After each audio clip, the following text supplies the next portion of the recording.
আমার বলার আগে আমার স্থায়ী পদযাত্রীরা যারা 50 দিন এবং প্রায় 50 দিন হেঁটেছেন, কমরেড সুভাষ, কমরেড অসীম, কমরেড অভিজিৎ, তিনজন, অভিজিৎ বিশ্বাস, অভিজিৎ ঘোষ, অভিজিৎ চক্রবর্তী, কমরেড অনন্যা, কমরেড সীমা, কমরেড মোনালিসা। এখানেই দাঁড়াবে, এখানেই দাঁড়াবে, এখানেই থাকবে। দাঁড়িয়ে থাকতে অসুবিধা হবে, বসে যাও ওইখানে মঞ্চে। Comrade Firoz, comrade Meghdut, comrade Debabrata, comrade Lakshman, comrade Tapas da, comrade Jiyada. সবাইকে বলছি যে আপনারা মঞ্চে বসে যান, নিচেই বসে যান। এখনো সবাই আসতে পারেনি, আরো 2-3 জন আছে। এলে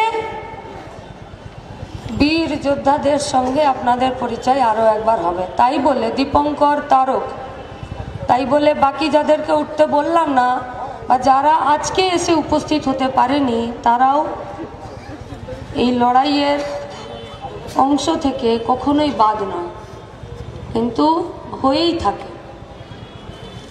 কমরেড সভাপতি, মঞ্চে আছেন আমাদের সর্বভারতীয় সম্পাদক,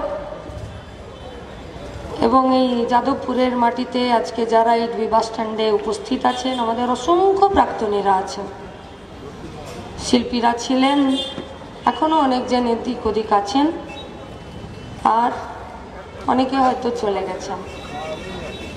এবং আজকের এই আমাদের সভার দ্বারা, এবং যেহেতু এটা প্রযুক্তির যুগ, তাই এই প্রযুক্তির মাধ্যমে আমি নিশ্চিত যে অন্তত পক্ষে যাদের পেট ফুলে ভুঁড়ি হয়েছে ঘুষের টাকায়, তারা বাদ দিয়ে খেটে খাওয়া মানুষ আজকে আমাদের এই সমাবেশের দিকে তাকিয়ে আছে। আমরা আপনাদেরকেও আজকের আমাদের এই সমাবেশ থেকে লাল সালাম জানাচ্ছি। ধ্রুব বলেছে যে আমাদের পদযাত্রীরা হেঁটেছে 50 দিন। আপনাদের ভালোবাসা, আপনাদের আশীর্বাদ যদি না থাকতো, তাহলে আমাদের পথ এত সহজ হতো না।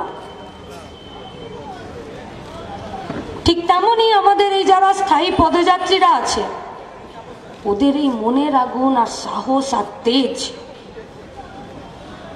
আর এই সব কিছু ছক বাঁধাকে ভেঙে তছনছ করে দেবার মতন মানসিকতা যদি না থাকতো, তাহলে এই 50 দিনের পদযাত্রা সকল মানুষের কাছে পৌঁছাতো না। ও বলেছে অনেক কমরেডদের কথা। আমরা নিশ্চিত এখান থেকে 2-3 জন কমরেড এমন যাবেন, তাদের চাকরির শর্ত অনুযায়ী হয় তারা পেমেন্ট পাবেন না, বা তাদের চাকরিতে টিকে থাকাটা খুব মুশকিল হবে। আমরা তাদেরকে লাল সালাম জানাচ্ছি। নিজের চাকরি খুইয়ে গোটা রাজ্যের বেকার ছেলে মেয়েদের চাকরির জন্য তারা পথ হেঁটেছে। এরকম আমাদের অনেক কমরেড আছেন। আমি বলেই দিই, এই যে ছেলেটি দাঁড়িয়ে এখানে লাইভ করছে, এ তো এর নিজের বিয়েটাও পোস্টপন করে দিয়েছে। বাড়িতে বলেছিল পদযাত্রার মাঝখানে ওর বিয়ের ডেট করবে, ও বলেছে আগে পদযাত্রা পরে বিয়ে। আমরা ওর বন্ধুর সাথে দেখাও করেছি, সেও খুশি, সেও বলেছে লড়াই আগে আর বন্ধুও আগেই থাকবে, তাই বন্ধুর লড়াইয়ে বন্ধুর সঙ্গে থাকবে। এরকম অসংখ্য বন্ধু আছে जो लोग इन समय में हम लोगों का साथ दिया था।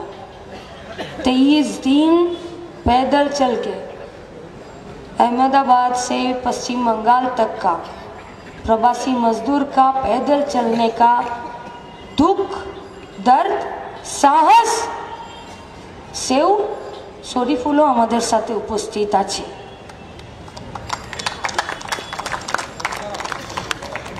কোথায় শরীফুল? ওকে সবাই ভালোবেসে সিপিএম নামে জানে। এখানে উপস্থিত নেই বা হাঁটেননি আমাদের সাথে, এরকম অসংখ্য আমাদের প্রাক্তনী আছেন, আমাদের ছাত্র নেতারা আছে, আমাদের ছাত্র নেতাদের প্রাক্তনীরা আছে, যারা প্রতিটা দিন মননে, চিন্তায়, মানসিকতায় প্রত্যেকটা দিন আমাদের সাথে রাস্তায় হেঁটেছেন। আমরা আপনাদেরকে লাল সালাম জানাচ্ছি। আমরা মঞ্চে তুলতে পারবো না, তো আমরা অনেক চেনা ছক পাল্টে দিয়েছি। হ্যাঁ, তার জন্য যদি বলেন যে গর্ব আছে, তো অহংকারও আছে আমাদের। মিডিয়া ভেবেছিল যে ইনসাফ যাত্রা কি হবে কি না, কিন্তু শুধুমাত্র এই ডিজিটাল প্রেস, প্রিন্টিং মিডিয়া ছাড়াও সোশ্যাল মিডিয়াতে বাড়িতে বসে বামপন্থী সোশ্যাল মিডিয়ার বন্ধুরা যেভাবে গোটা রাজ্যের কাছে আপনারা এই ইনসাফ যাত্রার মাধ্যমে গোটা রাজ্যের দুঃখ দুর্দশাকে মানুষের কাছে বিভিন্ন পোস্টার, ভিডিওর মাধ্যমে তুলে ধরেছেন, তাদের আলাদা করে আমরা নাম করছি না, আমরা আপনাদেরকে লাল সালাম জানাচ্ছি। গোটা রাজ্যের বুকে এক ইতিহাস তৈরি হবে কিনা এটা ভবিষ্যৎ বলবে, ভবিষ্যৎ। তবে হ্যাঁ, আমাদেরই এক সহযোদ্ধার কথা অনুযায়ী এ রাজ্যের মাটির সাথে আমাদের পায়ের পাতার একটা সম্পর্ক তৈরি হয়েছে, যে সম্পর্কের নারীর দীপ্তি পানিটা আমাদের বুক থেকে মাথা অবধি গেছে।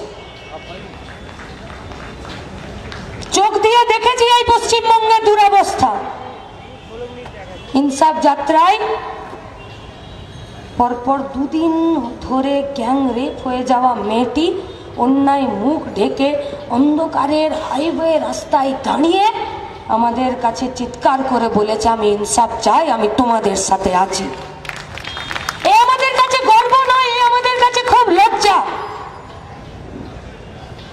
একটা 18 বছরের মেয়ে, যে মেয়েটার কলেজে পড়ার কথা, যে মেয়েটা চা বাগানের শ্রমিকের কোয়ার্টারে পরপর দুবার গ্যাংরেপ হয়ে যাবার পর তার এলাকার বিজেপি এমএলএ একবার মুখ ঘুরে তাদের দিকে তাকাতে যায়নি। আর রাজ্যের সরকারের কথা তো ছেড়েই দিন, ও তো গুন্ডা পোষে, গুন্ডা পালে, কিন্তু ওরা জানে না যে বন্দুকের নল অন্যদিকে থাকতে থাকতে কবে নিজের বুকের দিকে চলে আসে, তার জন্য রেডি থাকতে হবে। গোটা সমাজটাকে এক অপরাধী প্রবণ তৈরি করেছে, কন্ট্রাকচুয়াল নিয়োগ করেছে লাস্ট 12 বছরে 2 लाख। शर्त क्या है, या तो चोर बन जाओ या चोरी में साथ दो, नहीं तो तुम्हारा नौकरी नहीं रहेगा।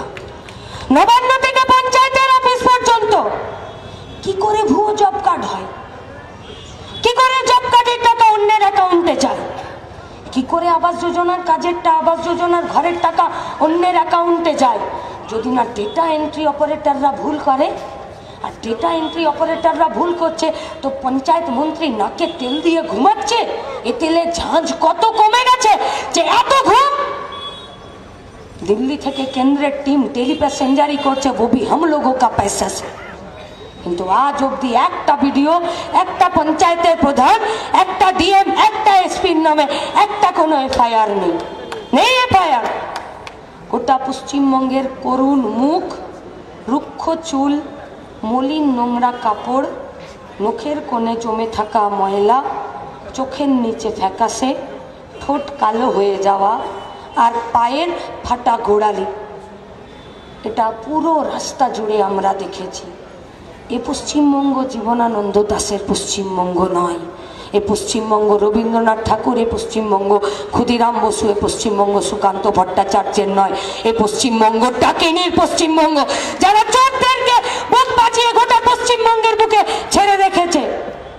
আর গোটা পশ্চিমবঙ্গের মাটিতে এরা আরএসএস এর নেতৃত্বে ভাগাভাগির বিষ আর হিংসা আর দেশের এরা চাষ করেছে। কি পেলাম আমরা এই পদযাত্রায়? বয়স্ক মানুষ রাস্তার ধারে এসে দাঁড়িয়েছেন, চোখে টলমল জল, আবেগ, আশীর্বাদ।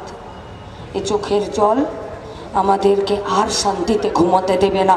हम लोग आप लोगों को वायदा करते हैं कि आपका आंखों का पानी हम लोगों का आंखों में जब तक है, আমরা এই পশ্চিমবঙ্গ থেকে চোর লুটেরা আর এই ভারতবর্ষ থেকে দাঙ্গাবাজদেরকে তাড়িয়ে তবে আমরা দম নেব। আমরা লাল সালাম জানাচ্ছি আমাদের সকল কমরেডদেরকে। যে কোনো একটা আমাদের কমরেড বা আমাদের কমরেড এখনো পর্যন্ত কোনো কমিটিতে যুক্ত হননি, যে ছেলেটা বা যে মেয়েটা একটা হলেও পোস্টার মেরেছেন, একদিন হলেও দেওয়ালে চুন করেছেন, একদিন হলেও চেন ফ্ল্যাগটা সাটিয়েছেন, আর রাস্তার দুধারে দাঁড়িয়ে আমাদেরকে आशीर्वाद करेছেন। हम लोगों का हौसला अफजाई किए हैं। आप लोगों से भी हम लोगों का वादा है कि काम के, रोजगार के और शिक्षा के मांग पर हम लोगों का लड़ाई चलेंगे। আমাদের আরও একটা অভিজ্ঞতা হয়েছে। আমরা রাস্তা দিয়ে হেঁটেছি রাস্তা দিয়ে, কিন্তু এই গোটা রাস্তায় প্রায় প্রতিদিন গড়ে অন্তত পক্ষে 50,000-এর লোক বেশি এই যাত্রাপথে আমাদের সঙ্গে দাঁড়িয়েছিল, মিছিলে হেঁটেছে। কিন্তু বুকে হাত দিয়ে বলে তো আমাদের পদযাত্রীরা, সহযোদ্ধারা, কেউ আমাদেরকে একটা দিন চোর চোর বলেছে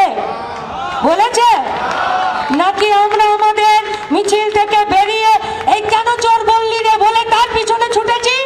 বলেছে? এইটা আমাদের প্রাপ্তি, এটা আমাদের প্রাক্তনীরা আমাদেরকে শিখিয়েছে, আর এটা আমরা আমাদের উত্তরসূরিদেরকে শিখিয়ে যাব।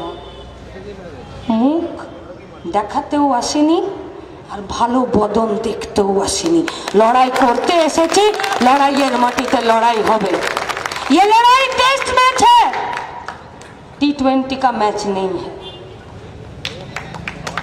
3টে ম্যাচে মোহাম্মদ শামিকে বসিয়ে রেখেছিল, পরপর 3টে ম্যাচে। তারপর যখন 4 নম্বর ম্যাচে ওকে নামিয়েছিল, গোটা ওয়ার্ল্ড কাপে 24টা উইকেট নিয়ে আর দেখিয়েছে যে ধক কাকে বলে আর লড়াই কাকে বলে আর মাঠে টিকে থাকা কাকে বলে। কামব্যাক করতে জানা চাই, কামব্যাক করবই আমরা, ভরসা রাখুন। কাঁধটা চওড়া হয়েছে। যত ফুল ছড়িয়েছেন আমাদের গায়ে, তার একটা ফুলের পাপড়ির কসম, চোরদেরকে 1 ইঞ্চি মাটি ছেড়ে দেবো না। পশ্চিমবঙ্গের 1 ইঞ্চি ছেড়ে দেবো না। कोई पूछता है কি করবেন, কৌটো নাচিয়ে কি করবেন, আর হাত পেতে রাজনীতি করছেন, কিছু করতে পারছেন না। हम लोग उन लोगों को बोलना चाहते हैं कि हर जगह काबिलियत मत दिखाना, चीते कभी कुत्तों के दौड़ में शामिल नहीं होते। চিতারা চিতার লড়াই থাকে, আর বাঘের বাচ্চাগুলো मरते दम तक इस पश्चिम बंगाल को और इस देश को बचाने का लड़ाई में रहेगा। কেউ আমাদেরকে হিলাতে পারবে না, কেউ না। আর এবার শেষ কথা আমার, যেটা আপনাদের কাছে, যেই গোটা 50 দিনের পদযাত্রা, মানুষের আবেগ, মানুষের লড়াই, পরিযায়ী শ্রমিক, গিগ ওয়ার্কার, বন্ধ জমি, বন্ধ কারখানার শ্রমিক, পরিত্যক্ত জমিতে কারখানা না হওয়ার বেকার যুবরা, চাষিরা, পাট চাষিরা, এরা সবাই মিলে আমাদেরকে যে উৎসাহ জুগিয়েছে, তাতে কলকাতায় 7 জানুয়ারি ব্রিগেডটাকে ভরানো এখন আর আমাদের কাছে চ্যালেঞ্জ নয়। এখন আমাদের কাছে চ্যালেঞ্জ হলো গোটা কলকাতাটাকে 7 তারিখ ব্রিগেড করব। পারবো তো? হবে তো? গোটা রাজ্যের মানুষের সাথে 7ই জানুয়ারি আরো একবার গোটা কলকাতার মাটিতে ব্রিগেড করে দিয়ে শাসকের বুকে কাঁপন আর বন্ধুদের বুকে সাহস যোগানের আরো একটা শপথের মাঠে আপনাদের সাথে দেখা হবে।